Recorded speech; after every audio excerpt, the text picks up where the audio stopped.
myself Anil Sadhwani. Welcome to my channel Chemistry by Anil Sadhwani Udaipur. हम chapter start कर चुके थे solution. हम कौन सा चैप्टर स्टार्ट कर चुके हैं? सॉल्यूशन स्टार्ट कर चुके हैं जिसकी पार्ट 4 ये यूनिट सेकंड है और इसका पार्ट 4 है. और उसमें आज हम एक बहुत इंपॉर्टेंट डिस्कशन करने वाले हैं. रॉल्स लॉ के बारे में डिस्कशन करने वाले हैं और ये बहुत इंपॉर्टेंट होता है. क्या होता है सबसे पहले वेपर प्रेशर, हम उसका डिस्कशन कर लेते हैं. पहला क्वेश्चन तो होगा सर आज वेपर प्रेशर क्यों पढ़ा रहे हैं? 11th में तो पढ़ लिया था ना, फिर इसकी माथापड़ी यहाँ क्यों?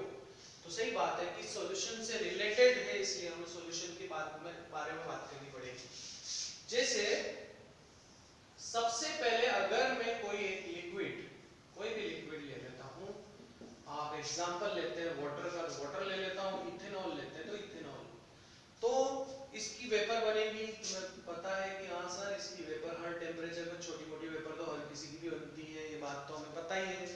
तो वेपर बाहर निकल जाएगी, इसलिए मैंने कंटेनर को क्या कर दिया है, क्लोज कर दिया है. चलो ठीक है सर, ये पहले भी पता था, ठीक है. और टेम्परेचर कांस्टेंट कर दिया है, कांस्टेंट टेम्परेचर, क्लोज कंटेनर और ये इक्विलिब्रियम. इक्विलिब्रियम क्या होता है? यहाँ दो प्रोसेस हो रहे हैं. एक वेपर बन रही है और वेपर जो बन रही है वो वापस कंडेंस हो रही है, तो एक कंडेंसेशन हो रहा है नीचे की तरफ. तो वेपराइजेशन और कंडेंसेशन का प्रोसेस इक्वल हो जाता है, उसको हम इक्विलिब्रियम कहते हैं. कांस्टेंट टेम्परेचर पर क्लोज कंटेनर में इक्विलिब्रियम पर, in a closed container constant temperature at equilibrium, pressure exerted by the vapor, pressure exerted by the vapor on the surface of the liquid, pressure exerted by the vapor on the surface of the liquid, that is called vapor pressure. कहोगे sir पता है यार, sir ये तो अपन ने किसने पढ़ा था बच्चों? हमने पढ़ा था इसको चैप्टर नंबर 5th के अंदर पढ़ा था लास्ट ईयर 11th क्लास में. वेपर प्रेशर अपना टॉपिक था. Pressure exert by the vapour, pressure exert by the vapour on the surface of liquid, इसकी सरफेस पर प्रेशर एक्सर्ट करती. अगर ये कंटेनर खुला होता तो वेपर बाहर निकल जाती, तो वेपर प्रेशर से रिलेटेड बात नहीं हो पाती. चलिए ये बात आप इसको डिफाइन कर लीजिए, इसको लिख लीजिए. इसके बाद हम इससे रिलेटेड कुछ और क्यों पढ़ रहे हैं, हम इसका एक्स्ट्रा इतना क्यों करना पड़ रहा है, वापस क्यों पढ़ना पड़ रहा है. देखिए एक इसी को हम आगे बढ़ाते हुए देखते हैं. Vapour pressure of pure solvent is always greater than vapour pressure of solution. ठीक है, vapour pressure of solution, solution से वेपर प्रेशर ज्यादा होगा. P naught is greater than P solution, P naught is greater than P solution. तो पहला discussion तो ये होना चाहिए why P naught is greater than P solution. तो P नॉट क्यों ज्यादा है, तो उसका डिस्कशन करने के लिए हम दो लिक्विड ले लेते हैं. एक हम प्योर लेते हैं, मतलब वाटर लेते हैं, इसको मैं सॉल्वेंट ले लेता हूं. तो यहाँ पे केवल वाटर के इस कंटेनर को भी चलो मैं क्लोज कर देता हूँ. यहाँ पे किसके मॉलिक्यूल होंगे? कहोगे सर यहाँ तो केवल वाटर के ही मॉलिक्यूल हैं और ये आराम से वेपराइज होंगे. तो दूसरी तरफ अगर मैं वाटर के साथ मैं यूरिया को ऐड कर देता हूँ, यूरिया सॉलिड है ना, तो क्या होगा कि सर ये तो हो गया, यहाँ पे यूरिया के पार्टिकल भी आएंगे क्योंकि वो होमोजेनियस मिक्सचर हो जाता है. तो ये यूरिया के पार्टिकल, वाटर यूरिया. तो यहाँ पे आप देखेंगे कि इसमें वाटर को जगह कम मिल रही है वेपराइज होने के लिए, तो यहाँ वेपर क्या होगी? कम होगी. यहाँ वेपर क्या होगी? ज्यादा होगी, तो प्रेशर ज्यादा होगा.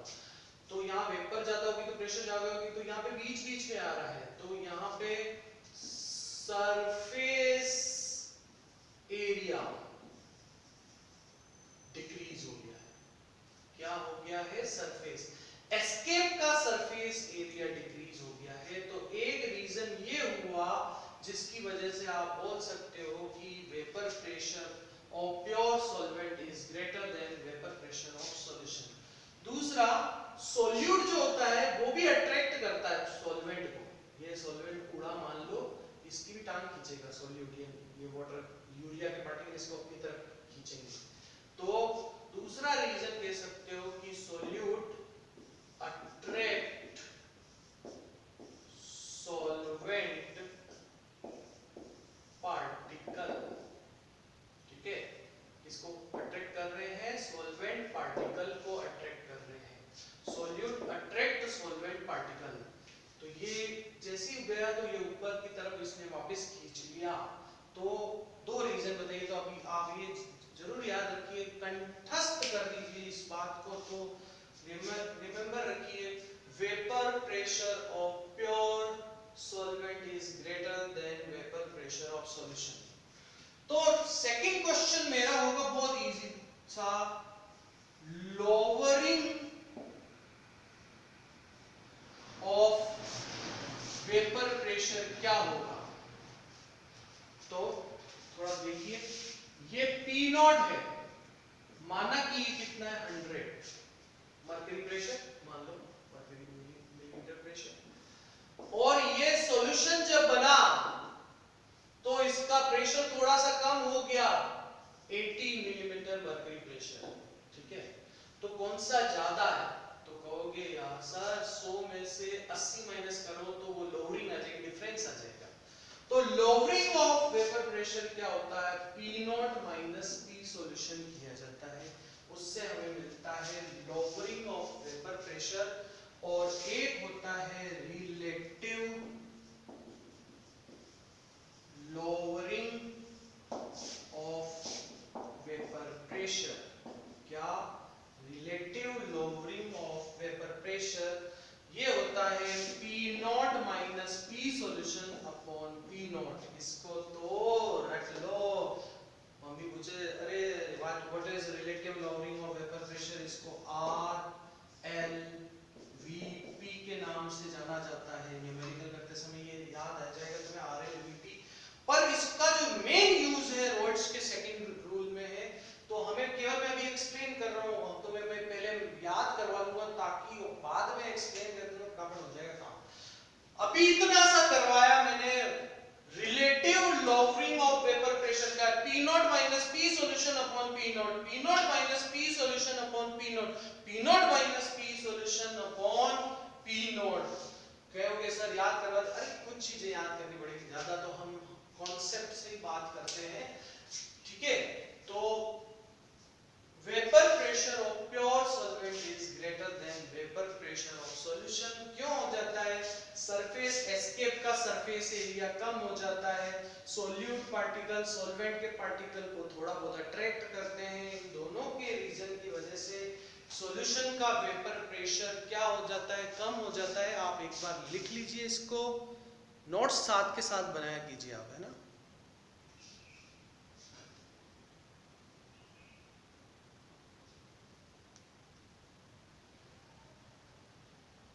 चलिए बच्चों, हम स्टार्ट कर रहे हैं roles law for volatile solute solution. तो पहला क्वेश्चन होगा सर ये वोलेटाइल सोल्यूट क्या होते हैं? तो मैं इसको डिफाइन कर देता हूं. वोलेटाइल सोल्यूट दूसरे होते हैं नॉन वोलेटाइल सोल्यूट.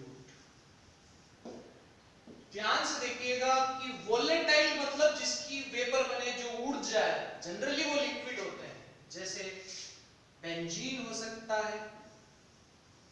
ठीक है, वोलेटाइल. वाटर वोलेटाइल है. और कौन से वोलेटाइल हो सकते हैं? सोचिए, बेंजीन, वाटर. वाटर के अलावा वोलेटाइल होने वाले इथेनॉल ले सकते हो. इथेनॉल का छोटा भाई मिथेनॉल ले सकते हो. ये बहुत जल्दी वोलेटाइल होते हैं. वोलेटाइल मतलब उड़ जाना, वेपर फेज में आ जाना. और वोलेटाइल जो होते हैं वो बहुत अच्छा वेपर प्रोड्यूस करते हैं, वेपर प्रेशर प्रोड्यूस करते हैं. जैसे एसीटोन है, ये तो और ज्यादा वेपर प्रेशर प्रोड्यूस करेगा. Even you can use the chloroform, carbon tetrachloride. ये सारे लिक्विड है, सारे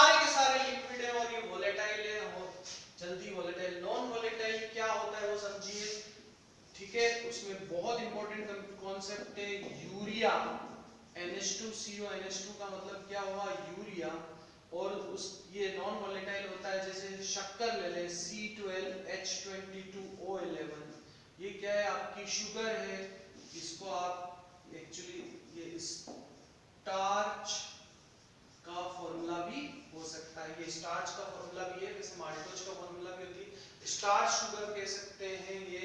ये जो होते हैं नॉन वोलेटाइल है। अब आप पूछोगे सर नॉन वोलेटाइल का मतलब क्या होगा, इसको हम इसका जो पी नोट होता है वो जीरो होता है, यानी इसका वेपर प्रेशर जीरो होता है। तो कहोगे सर कैसे, तो मैं कहूंगा आपने शक्कर को एक कंटेनर में रखा, क्या उसमें उसकी वेपर बन रही है? कहोगे मजाक कर रहे हो सर, शक्कर की कोई वेपर बनेगी? बड़े बड़े वेपर बनेगी, उसको लिक्विड में ही मिला है वेपर बनेगी, नेचुरली में तो बात कर लेते हैं। तो वेपर नहीं बनी तो प्रेशर क्या हो गया, जीरो। तो इनका नॉन वोलेटाइल सॉल्यूट का वेपर प्रेशर जीरो होता है, ये ध्यान रखना है, और इनका वेपर प्रेशर जीरो नहीं होता है। तभी जाकर हम इन कॉन्सेप्ट को पढ़ने के बाद Raoult's law for volatile solute solution की स्टडी कर सकते हैं। पहले आप आराम से इसे लिख लीजिए।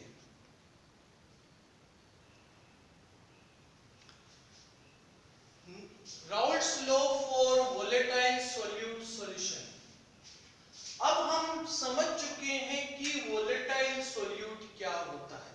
चलिए, the vapour pressure of a component at given temperature constant is directly proportional, मैंने ये साइन लगाया directly proportional of mole fraction of that component in that solution.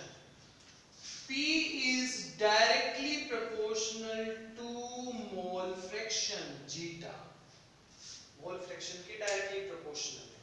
अगर मैं Pa लूंगा तो उसके रेस्पेक्ट में उस कंपोनेंट के बारे में हो जाएगा। Vapor pressure of a component at given temperature is directly proportional to mole fraction of that component in the solution, in that solution. जैसे मान लीजिए कि अगर इसमें A होता और B होता, कंपोनेंट कितने होते हैं, दो, तो उसके लिए देखिए कंपोनेंट A के लिए Pa is directly proportional to zeta A, zeta मतलब मोल फ्रिक्शन है ना। तो फॉर कंपोनेंट B करेंगे तो कंपोनेंट B, तो आप कहोगे Pb is directly proportional to zeta B। अब इस प्रोपोर्शन साइन को चेंज करने के लिए यहाँ पे ओरिजिनल मिक्स नहीं किया, उस फेज में आ जाता Pa is equal to P naught A zeta A, P not Pb is equal to P naught B zeta B, ये होगा। अब अगर मैं सॉल्यूशन के प्रेशर की बात करूं, इस सॉल्यूशन का प्रेशर क्या होगा, इन दोनों के प्रेशर का सम हो जाएगा, इन दोनों के प्रेशर का क्या हो जाएगा, सम हो जाएगा, Pa प्लस क्या हो जाएगा, Pb हो जाएगा। तो Ps क्या होगा, P naught A zeta A, P naught A zeta A plus P naught B zeta B, ठीक है। अब आप ये भी जानते हैं, वैसे राउल्ट्स लॉ को आप यहीं पे रोक सकते हैं, चलता है, इसमें कोई भी इतनी कोई बात नहीं है। वैसे zeta A plus zeta B कितना होता है, 1 होता है, ठीक है।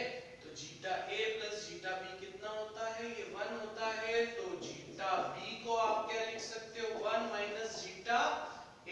मैं ये फॉर्मूला यहाँ पे ये अप्लाई कर रहा हूँ। तो PS is equal to P naught A zeta A plus P naught B 1 minus zeta A। तो ये आपके राउल्ट्स का मैथमेटिकल पार्ट आ जाता है, और इस पे मैक्सिमम न्यूमेरिकल आते हैं। तो क्या होता है उसके बारे में, इसके ग्राफ को कैसे बनाते हैं एक बार वापस देख लेते हैं। The vapour pressure of a component at given temperature is directly proportional to mole fraction of that component in that solution. Mole fraction of that component, जैसे A है तो A का मोल फ्रैक्शन लिया, B है तो B का mole fraction लिया in that solution. ठीक है, तो ये आप एक बार आराम से लिख लीजिए। फिर एक तो आप नोट्स बहुत साथ में बनाते चलिए, क्योंकि मैं आज केवल थ्योरी पार्ट ले रहा हूँ, न्यूमेरिकल पार्ट नेक्स्ट में लूंगा मैं इसके।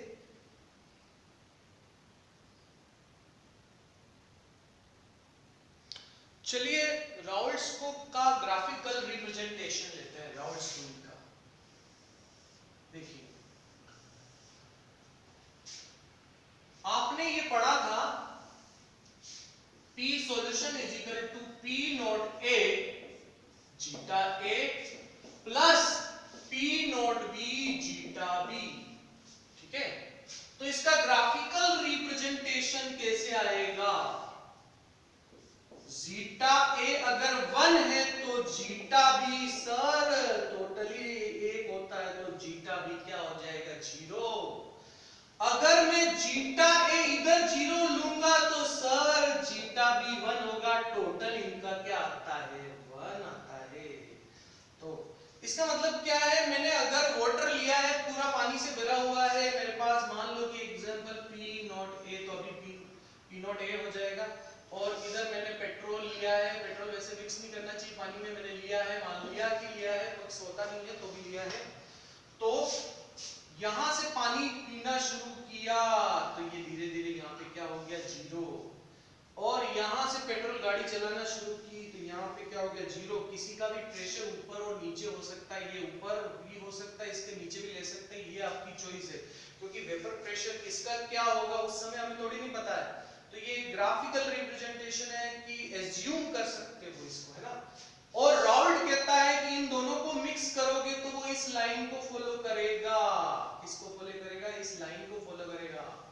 तो इस लाइन को बहुत, चलो ये लाइन बन नहीं रही है, चलो मैं इसको कोशिश कर बना लेता हूँ, ये लाइन को फॉलो करेगा। ठीक है, तो राउल्ट्स में ये है आपका। ठीक है, एक बार मैं वापस ग्राफ बना देता हूँ। xa is equal to 1, zeta a is equal to 1, मैं x कभी कई बार इसको x में बोल देता हूँ, zeta a is equal to 1, तो zeta b is equal to 0, zeta a is equal to 1 0, तो zeta b is equal to गुरुजी 1 होगा। p naught a p naught b यूं यूं यूं, और ये इसको यहाँ लगा दो। एक बार इसके ऊपर दो क्वेश्चन आपके एनसीईआरटी और सीपी राजस्थान बोर्ड दोनों में आए हुए हैं कि क्वेश्चन क्या आया हुआ था, मैं दोनों कर देता हूं क्वेश्चन कि ग्राफ फॉर आइडियल सॉल्यूशन। तो आइडियल सॉल्यूशन के लिए अगर ग्राफ पूछे तो यही ग्राफ आइडियल सॉल्यूशन का ग्राफ ही है। और एक बार यूं पूछा था n hexane plus n heptane के लिए ग्राफ बनाइए, तो कहोगे सर मजाक कर रहे हो क्या? n हेक्सेन और n हेप्टेन कैसा सॉल्यूशन है? आइडियल सॉल्यूशन है, अपन आगे बढ़ेंगे मेरे। ठीक है, आइडियल सॉल्यूशन है, आइडियल सॉल्यूशन है तो इसका राउल्ट्स लॉ को फॉलो करेगा, तो ग्राफ क्या होगा? यही होगा। तो हम अभी आइडियल सॉल्यूशन और नॉन आइडियल सॉल्यूशन में क्या डिफरेंस है उसको देखेंगे। उससे पहले आप इस ग्राफ को प्लॉट कर लीजिए।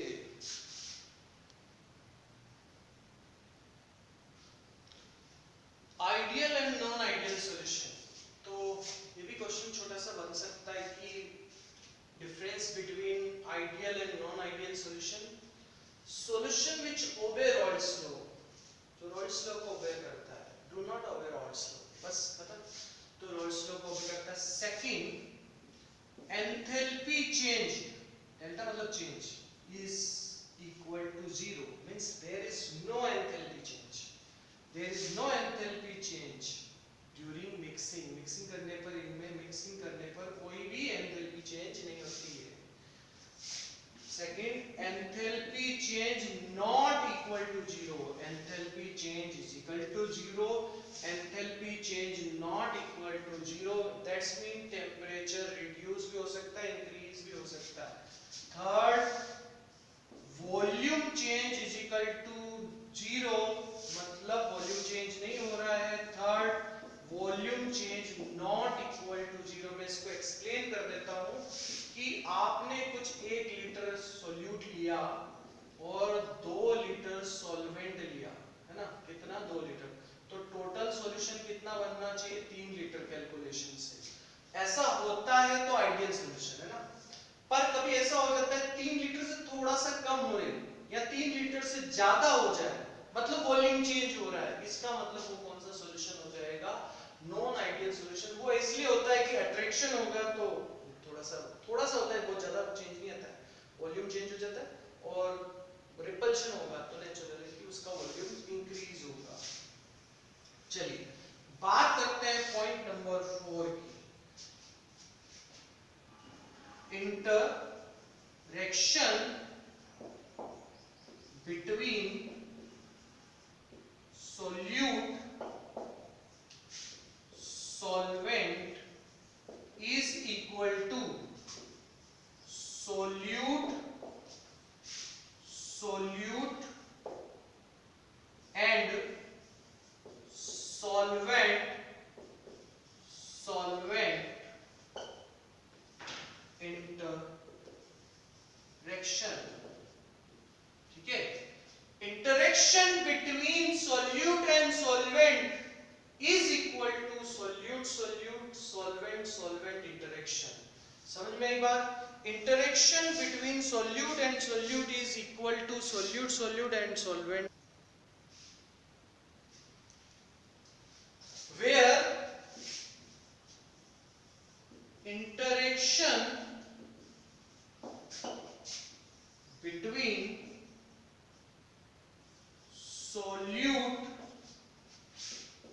solvent is not equal to solute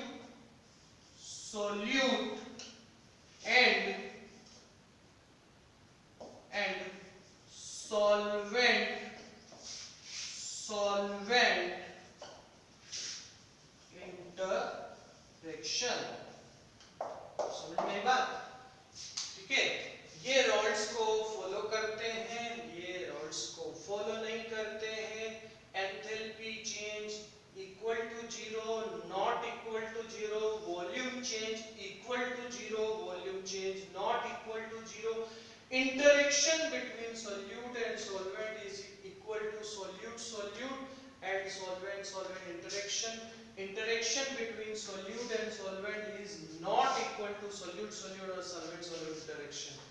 तो अभी मेरे पास स्पेस कम है, पर मैं आइडियल सॉल्यूशन के आपको एग्जांपल दे देता हूं। फिर नॉन आइडियल सॉल्यूशन ये दो टाइप के होते हैं, पॉजिटिव डेविएशन वाले और नेगेटिव डेविएशन वाले।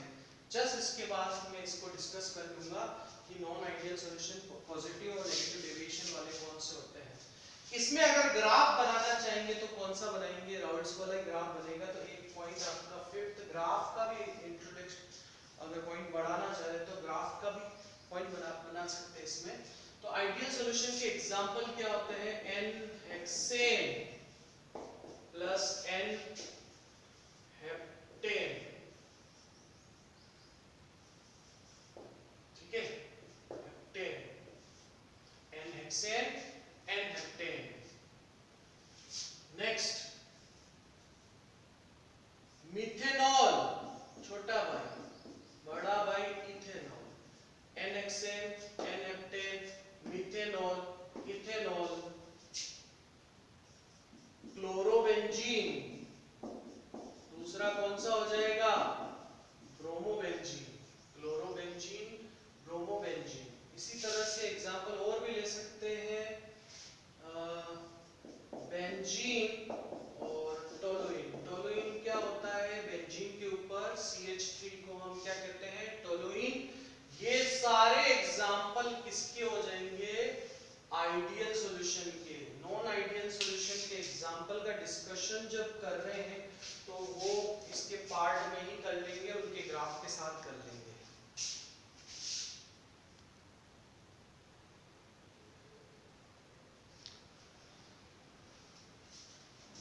देखिए, there is two type of non ideal solution, positive deviation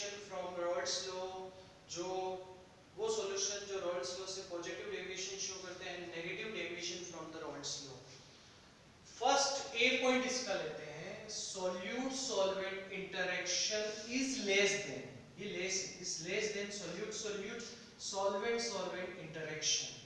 तो ये बात आती है इंटरेक्शन की, कि अभी ये बात समझिए कि ये दोनों सोल्यूट और सॉल्वेंट का इंटरेक्शन क्या है, लेस है।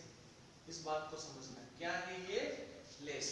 तो अगर ये दोनों हैं, इन दोनों का इंटरेक्शन लेस है, तो लेस होगा तो ये क्या होंगे, पास में रहेंगे या दूर जाएंगे, एक दूसरे से नफरत है तो दूर भगाएंगे।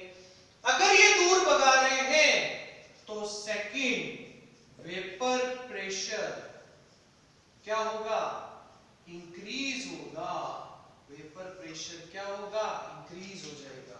तो ये बात समझने की है कि इसमें वेपर प्रेशर क्या हो जाएगा, इंक्रीज, वेपर प्रेशर इंक्रीज।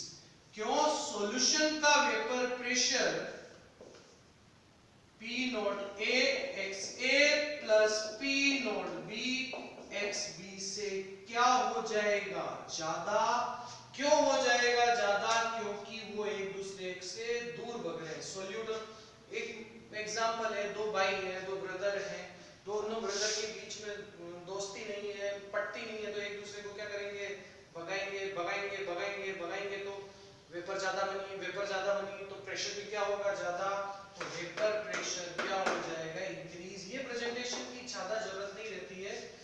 तो तीसरी बात करें तो एंथैल्पी भी क्या हो जाएगी, पॉजिटिव। ये भी समझ सकते हैं, अरे भाई दोनों के बीच में बहुत ज्यादा झगड़े हैं, दोनों एक दूसरे को भगा रहे हैं, तो वॉल्यूम भी क्या हो जाएगा, पॉजिटिव हो जाएगा। इस तरह से ये सारी चीजें क्या हो जाएंगी, पॉजिटिव हो जाएंगी। अगर हम नेगेटिव डेविएशन की बात करें, इसके एग्जांपल में थोड़ा सा बाद में ले रहा हूं, इस तरफ ले रहा हूं। सोल्यूट और सोल्यूट सॉल्वेंट इंटरेक्शन ज्यादा होता है अगर मान लो दोनों के बीच में अट्रैक्शन है, ज्यादा अट्रैक्शन है, एक दूसरे के पास आ रहे हैं अट्रैक्शन की वजह से, इंटरेक्शन की वजह से। तो क्या होगा कि वेपर प्रेशर, एक दूसरे को जकड़े रखेंगे तो वेपर क्या होगी, कम बनेगी। तो ये क्या होगे, वेपर प्रेशर डिक्रीज। इसमें वेपर प्रेशर क्या हो जाएगा, डिक्रीज हो जाएगा।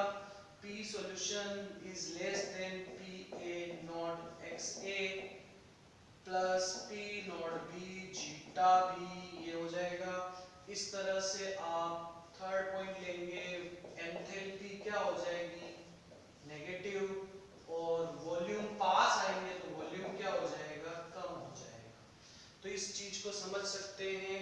मैं इनके कुछ एग्जाम्पल भी देता हूं, पर उसको ग्राफ के साथ दे देता हूं, आप आराम से लिख लीजिए, क्योंकि मिक्स हो जाएगा तो थोड़ी प्रॉब्लम आ जाती है, विजिबिलिटी थोड़ी कम हो जाती है उसमें।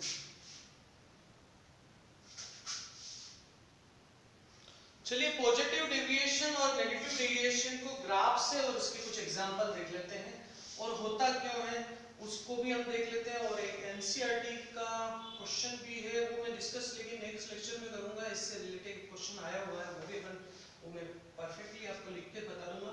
अभी हम ग्राफ की बात कर रहे हैं, तो आपको अभी तक पता है zeta A is equal to 1, तो zeta B is equal to 0, दोनों एक होते हैं।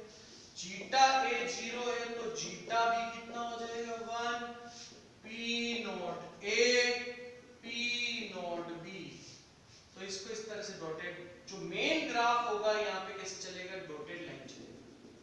मेन ग्राफ कैसे चलेगी, डॉटेड लाइन चलेगी। तो इसकी मेन ग्राफ ऐसे चलेगी और ये मेन ग्राफ बन गया है। अब आप पता है पॉजिटिव डेविएशन में वेपर प्रेशर क्या हो रहा है, तो दोस्ती नहीं है तो दूर जा रहे हैं, तो वेपर प्रेशर बढ़ रहा है, तो ये चलो उड़, तू भी उड़ जा, तू भी उड़ जा, ये। अब इसका ग्राफ लेते हैं, चलिए इसका ग्राफ ले लेते हैं। XA is equal to 1, तो XB is equal to यहाँ पे क्या हो जाएगा, 0।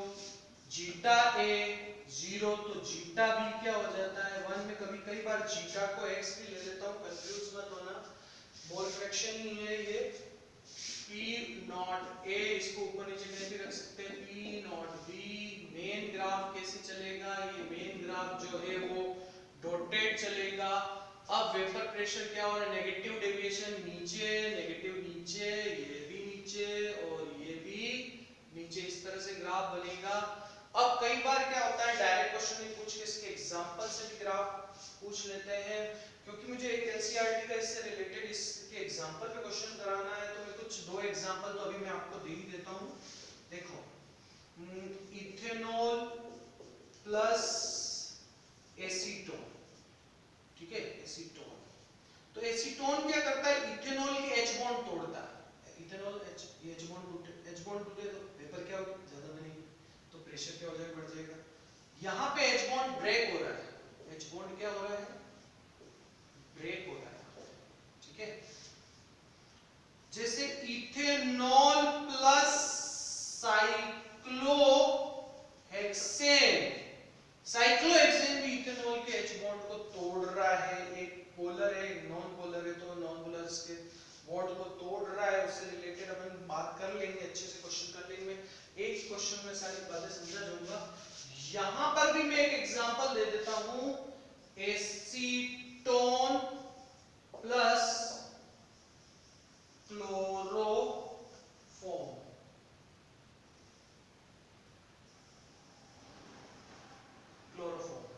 एसीटोन और क्लोरोफॉर्म, एसीटोन का फॉर्मूला क्या है, सी, देखिए इसमें मैं समझा दूं, एसीटोन CH3CO CH3।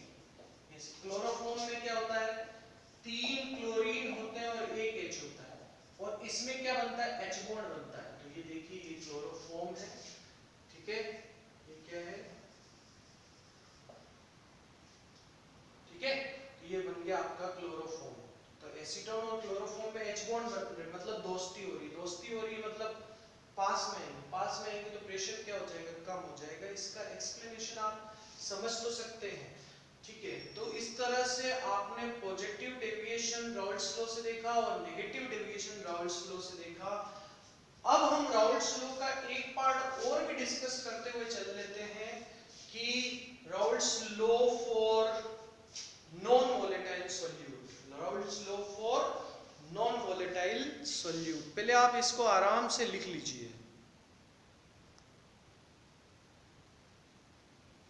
चलिए हम लेते हैं Raoult's law for non volatile solutes solution. Volatile, non volatile, non volatile का मीनिंग आप समझते हैं, एक बार मैं और बता देता हूं। अपन ने एक कंटेनर लिया, इसमें मैंने शक्कर रखी है और इस कंटेनर को मैंने क्या कर दिया है, बंद कर दिया है, और मैं आपसे क्वेश्चन कर रहा था कि इस शक्कर की वेपर बनेगी क्या, तो नॉर्मल टेम्परेचर पर, तो सर ये तो पॉसिबल नहीं है। इसका जो पी नॉट, अगर हम सॉल्यूट लेते हैं उसको बी से रिप्रेजेंट कर, पी नॉट बी कितनी होती है, 0 होती है। तो एक बात याद रखिएगा, नॉन वोलेटाइल के लिए पी नॉट की वैल्यू कितनी होती है, 0 होती है। राल्ट्स का फर्स्ट रूल से अपन अगर बात करें, P solution is equal to P naught A zeta A plus P naught B zeta B होता है। सर P नॉट B की वैल्यू यहाँ पे नॉन वोलेटाइल के केस में कितनी हो जाएगी, 0। तो PS is equal to P naught A zeta A। ये भी एक राल्ट्स लॉ के स्टेटमेंट से इससे भी बना सकते हैं, लेकिन इसके मैथमेटिक पार्ट को हम और तरीके से लेना चाह रहे हैं, ठीक है। तो स्टार्ट करते, देखिए कि मैं इसको ऐसे लिख सकता हूं, XA इज इक्वल टू, इसको XA इज इक्वल टू क्या लिख सकते हैं, 1 माइनस XB लिख सकते हैं, ठीक है। तो मैं इसकी जगह यहाँ पे ये रख रहा हूं, तो हमारे पास क्या आएगा, PS is equal to P naught A 1 minus XB। इसको आप ऐसे ले लीजिए, इसको इंटू कर लीजिए, P नॉट A XB। मैं इसको पॉजिटिव वैल्यू में ले जाना चाह रहा हूं, इसलिए मैं इसको कहां ले आऊंगा, इसको मैं ले आऊंगा इधर, ठीक है। मैं इसको मिटा देता हूं, ये अब अपने काम का नहीं रहा। तो P solution minus P naught A XB is equal to P naught A। अब मैं इसको इधर ले जा रहा हूं, ये प्लस में हो जाएगी क्योंकि मैं इस वैल्यू को इधर ले जा रहा था, प्लस में हो जाएगी, इसको इधर ले आए तो P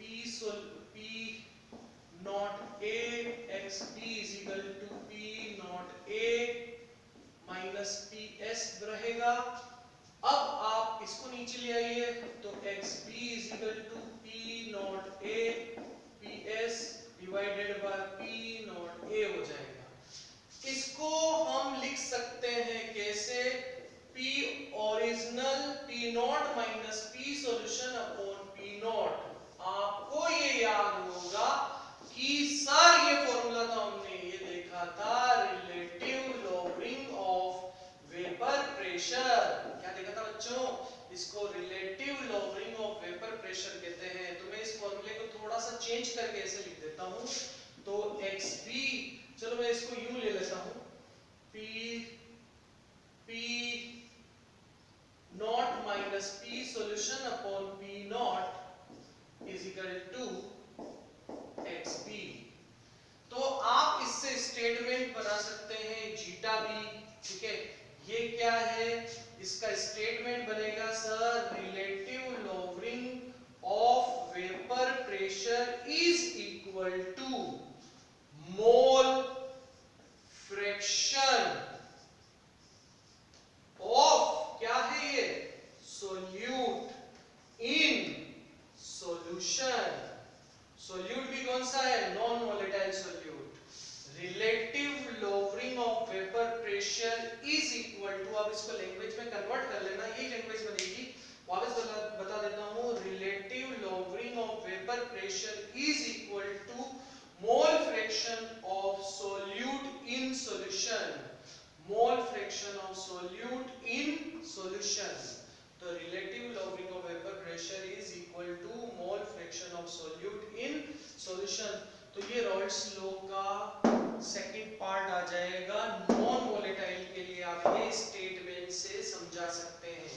बच्चों मैंने दोनों को पढ़ा दिया है रॉल्स को, वैसे मुझे न्यूमेरिकल लेने चाहिए साथ में, मेरा तरीका थोड़ा अलग है। मैं इन दोनों को कंप्लीट करने के बाद अब इन दोनों पर कैसे न्यूमेरिकल बन सकते हैं उनका डिस्कशन करेंगे। तो नॉन वोलेटाइल के लिए आपको याद हो चुका है, relative lowering of vapour pressure is equal to mole fraction of solute in solution. Relative lowering of vapour pressure is equal to mole fraction of solute in solution. Solute भी कैसा होना चाहिए, नॉन वोलेटाइल, वो भी mention कर दे तो बहुत अच्छा रहेगा। बच्चों सबसे इंपॉर्टेंट है, अपने दोस्तों को भी शेयर कीजिए वीडियो सब, क्योंकि हम बहुत मेहनत से इसको बनाने की कोशिश कर रहे हैं। मैं कोशिश करूंगा कि लगभग न्यूमेरिकल आपके करा दूं, यानी न्यूमेरिकल का पोर्शन क्लियर हो जाए, रीजनिंग क्वेश्चन क्लियर हो जाए, थ्योरेटिकल पार्ट क्लियर हो जाए। और जब तक लॉकडाउन है तब तक तो हम पर डे के हिसाब से मैं अल्टरनेट डे में डाल ही रहा हूं वीडियो, पर डे मुझे वीडियो बनाने पड़ रहे हैं। और हिंदी का सेक्शन अलग चलता है, इंग्लिश का सेक्शन अलग चलता है, तो इसलिए प्लीज आप इसको बहुत अच्छे से पढ़िए, क्योंकि आप लोग पढ़ेंगे तो रिजल्ट हम जरूर ला पाएंगे, ये कॉन्फिडेंस रखिए। Thank you very much.